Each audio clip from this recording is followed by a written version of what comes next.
మీ పిల్లలకు మీరు ఇది చెప్పకపోతే, ఆడపిల్లలకు ఇది చెప్పకపోతే, ఇది ట్రైనింగ్ చేయకపోతే, మా అన్నే కదా, మా బావే కదా, మా మామే కదా, మా చిన్నాన్నే కదా అని వాళ్ళకి తెలీదు.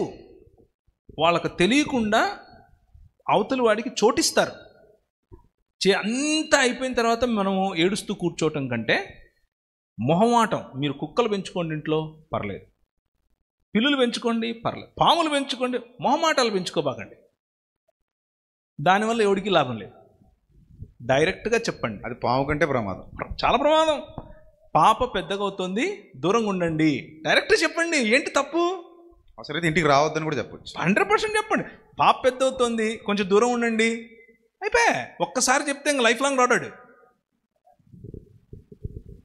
Be straightforward. ఈ విషయంలో స్త్రీకి హక్కు ఇచ్చే బాధ్యత మంది, పురుషులది. ఒకవేళ మీ భార్య చెప్పలేకపోతుంటే మీరు చెప్పండి, ఒరే పాప పెద్ద అవుతుందిరా, దూరం ఉండరా, బుద్ధి లేనోడా, డైరెక్ట్ చెప్పండి. ఏం తప్పలేదు. This is how you should deal with such things, right?